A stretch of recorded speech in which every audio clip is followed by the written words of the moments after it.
Well, hey, friends, I'm so excited to have Father Aaron Junkie with me here today, and we're here to talk about our upcoming pilgrimage to France. It's going to be April 28th through May 9th, 2026. This will be our third pilgrimage with Select International. We've been to Mexico, and then we just got back from Italy last year.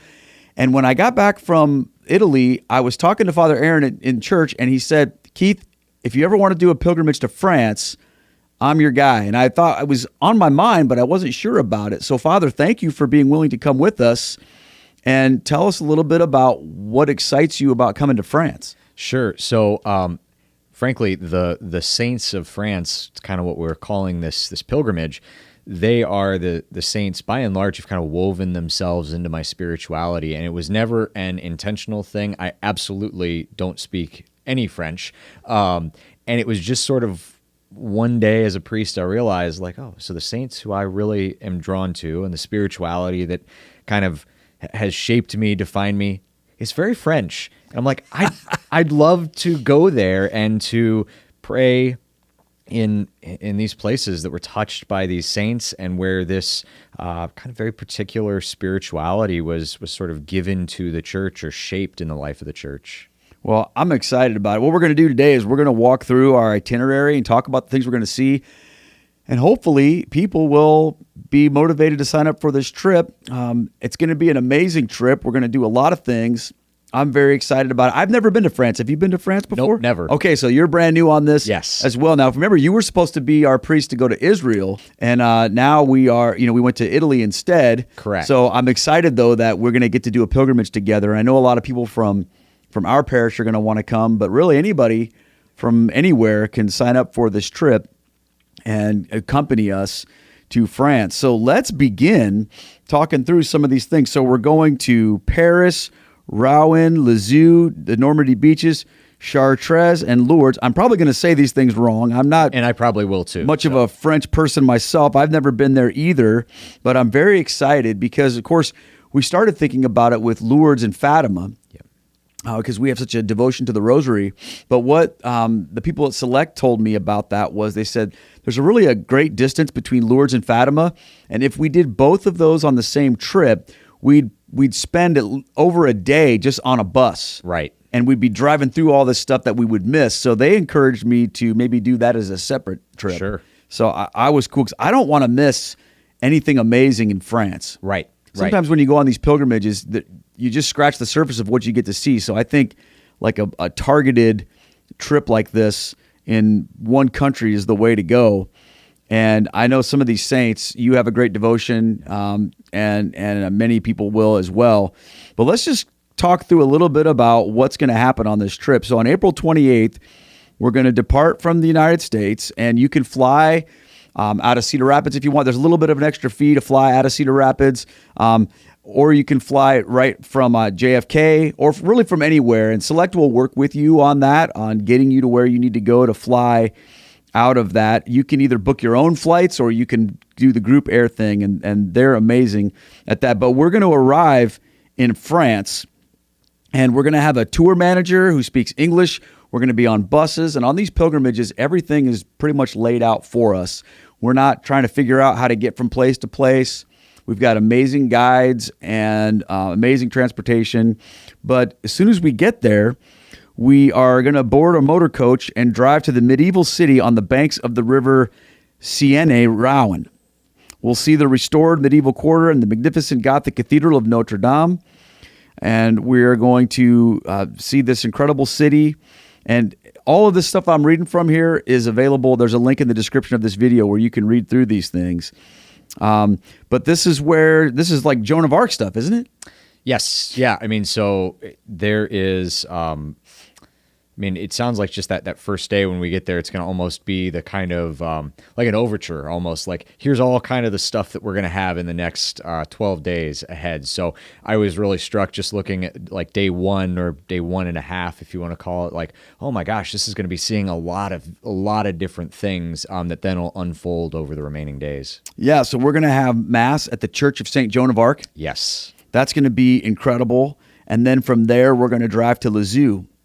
And we're going to have our welcome dinner at the hotel and then get some rest. And then on April 30th, we're heading to, after breakfast, we're going to go to Lisieux, the home of St. Therese of the Little Flower, and we're going to see the Carmel Convent and where she lived. So that'll be cool. And then, of course, the Basilica of St. Therese and its crypt. We're going to have Mass there in the Basilica. I know a lot of people have a devotion to the Little Flower, so it'll be incredible. And one of the things that happens on these trips is you will have these dinners that are a part of our trip that we're together, but then you're also going to have time, usually during the days, to explore on your own and get lunch on your own with different people or whatever. But so I think these trips have a good mix of things that are taken care of for you, but then also a little freedom to explore on your own, which is always really fun to be able to do in these places. Absolutely. And just to make the connection between, it's great that we're starting this Church of St. Joan of Arc and then going to Lisieux, because I think it's a great picture to look up of Therese as she in the convent was playing St. Joan of Arc in like a play that the sisters put on. And so it's Therese dressed up as Joan of Arc. Therese had this deep devotion to her. And so there's a kind of spiritual connection, sort of spiritual genealogy, if you want to say, that even is kind of right in these first couple of days. So it's just going to be a really neat experience to personally to celebrate Mass there with Joan of Arc, and then to go and to celebrate Mass with Therese. And of course, I have a deep devotion to Therese, so that alone is exciting. But that's just a neat parallel that's there in those first 2 days. It's going to be amazing. Now, after lunch, we go. We have like a 45-mile drive to the beach. We're going to Normandy. Yep. After that, we're going to go to Utah Beach in the west, to Sword Beach in the east, and so we'll see some history stuff too as well. And that's always one of those things that inspires us to remember, like, these countries, like their deep history and the history of what happened when, of course, World War II broke out. I remember in Poland, which we did another trip to Poland last year, seeing sort of the Catholic culture of that country was really inspirational to many of us. I think we're going to see the same thing in France too. Right. Yeah. And just the sense of, we do pray for the dead, and that the faith doesn't happen outside of the realm of history, but really is caught up in it. And so to just even have that sense of these major historical moments also took place really close to where these saints lived and walked. And so just the proximity of our faith and of history, I think is again something that maybe, being in America where our nation's history is so young compared to a nation like France, it gives us a bigger perspective than we're used to having. Yeah, it's very formative in many ways, and I just know that it's going to be so meaningful to see like the American Memorial and Cemetery, and we're going to place a wreath on the tomb of the unknown soldier, visit Omaha Beach, and then we're going to go back to Lisieux for dinner together and spend the night there. And then on Friday, this is kind of cool. After breakfast, we're going to have some time of private prayer and devotion in Lisieux before departing for the Chartres Cathedral. And this magnificent cathedral with its impressive stained glass and amazing architecture is going to be amazing. We're going to have Mass there, and we're going to see the museum and the crypt. And then late in the afternoon, we arrive in Paris, settle into our hotel. We're going to have a real treat as we enjoy seeing Paris from the river. Okay, yes. We're going to go on this river cruise to see the sights of the city of Paris from the river cruise. I mean, that's going to be incredible. There's going to be a fireworks display from the Eiffel Tower, and then we're going to have dinner accompanied by wine on board on this cruise. So, one of the things I've noticed about these trips is they also put in really fun things that we do as well that, it just adds to that excitement of what we're doing. But And a pilgrimage, right? I love, the idea, and as we get closer and the people are signed up, kind of trying to do a little bit of spiritual formation. Pilgrimage and a vacation are two different things. And so you go into a pilgrimage with the openness of like, this is an experience of prayer. But even, the church has a good balance of we engage in real penance, and there will absolutely be moments of penance, whether it's travel delays or being on a bus or, getting up at times we're not used to, getting over jet lag. I mean, and all sorts of other things. But then the church also, with that penance, has a good understanding of the reality of feasting as well. And so that idea, just even that night of, I was just reminded, this is the city that educated, this is where Thomas Aquinas came and was educated. This is actually where Ignatius of Loyola did his seminary formation with St. Francis Xavier. This was like an intellectual hub. And so some of these great saints have walked through these same streets. And so being able to enter into just imagining what would it have been like being struck by this city of Paris in the way that they were. And this sounds like it gives us a good chance to do that even as we kind of celebrate together. Absolutely. So on Saturday, our fifth day, we're going to be in Paris the whole day. We're going to go to the Miraculous Metal Shrine, and that's where we're going to have Mass. Yeah. We're going to see the incorrupt remains of St. Catherine and the heart of St. Vincent de Paul in the Chapel of the Daughters of Charity. We're also going to visit the Church of St. Vincent de Paul, and then another driving tour of the city, stopping at the Eiffel Tower and this other thing I can't pronounce, the big arc. Oh, yeah, Arc de Triomphe. That's it, yeah. Got you. That one. The Arc de Triomphe. We're going to go to Notre Dame Cathedral, and then driving to the Sacred Heart Basilica. And it's going to be incredible. And that's a night you're going to have dinner on your own at leisure throughout the city. And we're going to spend the night there in Paris that night. And then the next day, we also start in Paris. We travel to visit the convent of Saint Gildard, where the incorrupt body of Saint Bernadette is. Yeah. How excited are you to see that? I think that'll be amazing. And, both her and then Saint Catherine of Labouré, who will have seen the day before. What I love about both of them is that when they're very young, they have these apparitions of Our Lady.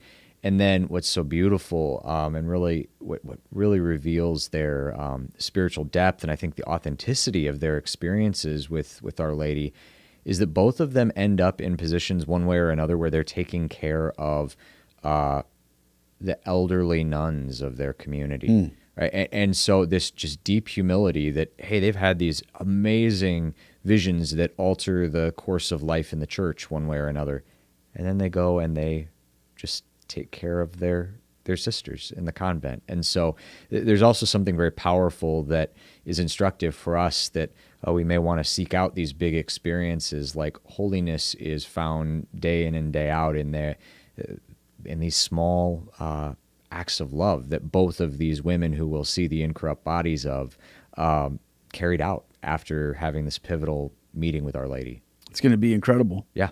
And then we're going to go to Paray-le-Monial, the cradle of the devotion to the Sacred Heart of Jesus, where our Lord appeared to St. Margaret Mary to reveal his Sacred Heart. We're going to visit the convent and the parish church where we celebrate Mass, and then dinner and overnight there.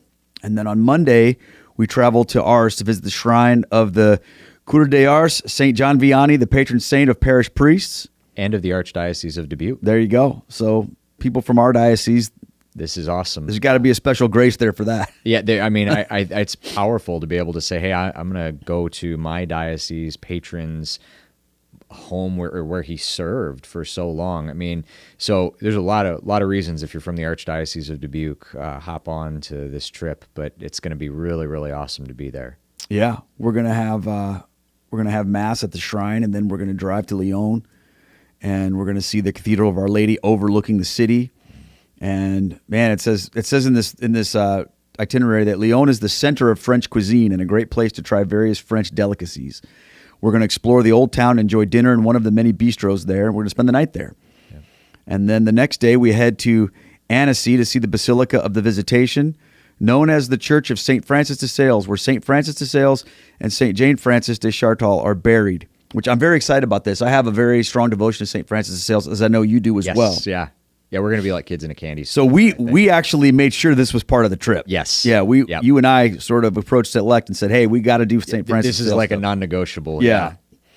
So we're so excited. We're going to have Mass there, and then we're going to go to a local winery that day for a lesson in French wine production and a tasting of local wines. That's going to be fun. Yep. And then we're going to return to Lyon for dinner and overnight. And then the next day we drive to Carcassonne. Am I saying this right? I have no idea. Yeah, I'm probably butchering all these French names. Yeah. Just That's bear why with we're me going. on that. We'll learn. Yeah, we're going to learn. I guarantee we'll come back having know Absolutely. But this is where St. Dominic preached the Rosary, which again, of course, we have a huge devotion to the Rosary, and we're going to have Mass, and it's a walled city, and you can visit the Basilica of the Nazare and walk throughout the city. It's going to be great. We're going to spend the night there, and then, man, here we go. Thursday, we're going to Lourdes, where we're going to have Mass when we get there, and then walk over to the Basilica for, we're going to see a little video about Lourdes, and we're going to do a walking tour of the town. We're going to visit St. Bernadette's home, the Basilica of the Immaculate Conception, the Miraculous Spring, the Shrine of Bernadette, and this 12th century castle. And then you're going to have a lot of time. You talked about private devotion and things like that, formation. There's going to be a lot of time that day to visit these different things around the shrine and just take some time on your own. Because I think that's important, especially at that point in the pilgrimage where we'll have been doing so much. Yes. I love that we have a day built in where it's sort of like, okay, we're going to see this amazing stuff, but now you kind of need a little time to process it. Yeah, you almost call it like a day of recollection where you're gathering up, like what are the experiences that God has like most sort of stirred my heart over these last days. It's a chance to kind of gather them together and bring them before the Lord, draw more fruit from them, and just kind of even be open to then what he wants to do with the remaining time too. Yeah, I really like that this is built in. Yeah, it's so important. It's so important. And of course, we're going to have Mass. We're going to renew our Marian consecration there. If you've done that, it's a good place to renew that. And then we're going to have dinner and then the candlelight procession at Lourdes, which I've seen on video many times, but I just can't wait to get there. So we're going to spend the night there that night. And then on Friday, we're going to walk these life-size Stations of the Cross overlooking the Holy Grotto. We're going to have time to visit the grotto and the baths, the healing baths. And again, spend the day in prayer and contemplation. And this is kind of the end of our trip. Yep. We're going to end that with a really nice farewell dinner at a local restaurant where we're going to be together. And then, of course, on May 9th, we begin the journey home. Yes. And I can tell you, there's a lot in this trip. It's going to be absolutely amazing. And to me, I think that one of the things that's been most exciting about these trips have been the connection to the saints of those areas that have been sustained.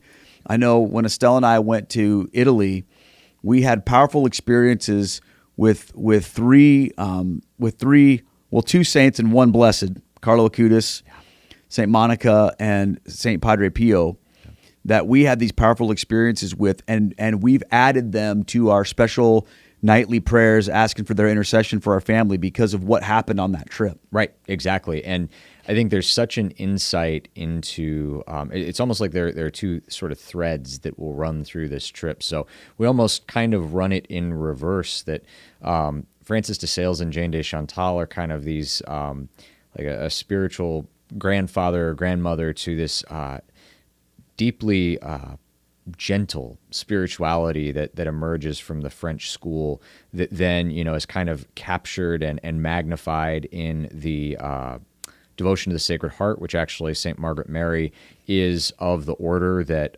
Francis and Jane founded. And then it's kind of amplified. It's Vincent de Paul is kind of caught up with them as well. And then Therese is very clearly shaped both by a real unfortunate kind of heresy that's related to deeply strict, like cruel understanding of God.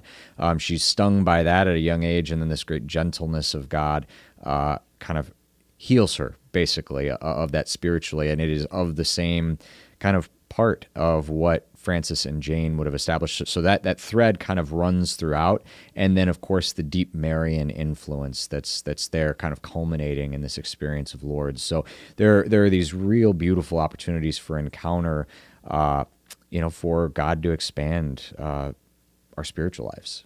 Yeah, and another benefit I've seen with these trips has been the community that's been formed around the fellow pilgrims. You're going to get to meet people that come from such different walks of life, but are all drawn there. And I really believe that when it comes to pilgrimages, that it's God who draws you on these pilgrimages. Yes. So if you're thinking about going, the most important thing that you can do is pray and ask the Lord, God, are you drawing me to go on this pilgrimage? Do you want me to go?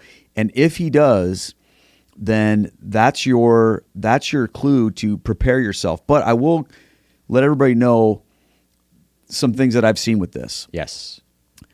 There will probably be at least one, if not more times between when you choose to sign up or to go and when we leave, that there will be some obstacle that will be presented to you that will make you think for a moment, man, I don't know if I can go. I've seen that so many times where people have said, yes, I know I'm supposed to go on this trip, but then something happens later. Oh, well, this particular thing, that particular thing, because what you're going to experience on these trips is so powerfully spiritual that the enemy is going to do anything he can to try to short circuit that or put an obstacle in the way. So what I always try to tell people is this: when you make that decision that you know that the Lord's calling you to go on this trip, set that in stone and don't let anything take you off course, because it's bigger than just going on a little sightseeing adventure. Right, exactly. Yeah, I mean, I think that's the thing to take away is like pilgrimages have a long tradition in the life of the church. They were sometimes even given as penances because of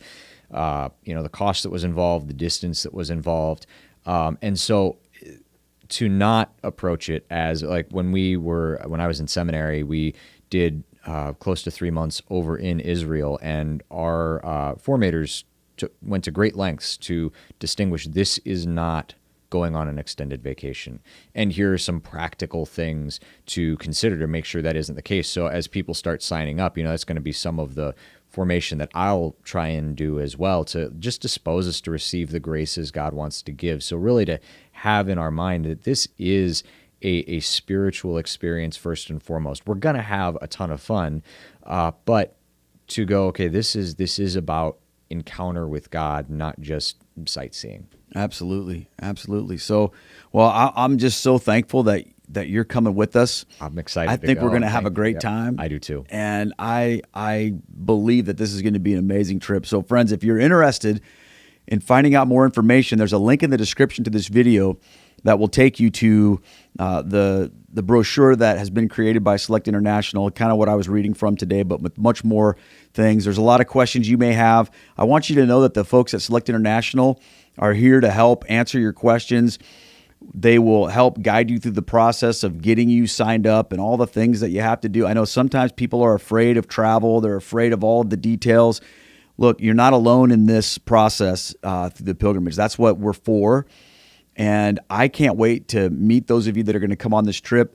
The friendships that we have developed with our fellow pilgrims have been amazing. And we've had people that have gone on every single trip with us. And it's so fun because when we come back, they'll reach out and they'll just go, where are we going next, Keith? And it's like this little family has been formed around these trips. And I'm excited to see that family grow and expand. So friends, if you're interested, check out the link in the description. Get signed up and come with us to France. It's going to be absolutely amazing. Father, do you have any closing thoughts that people should know? No, I mean, really, what I've said so far, just keep asking the Lord. I like actually what you said, just start asking the Lord, are you inviting me, calling me to go on this?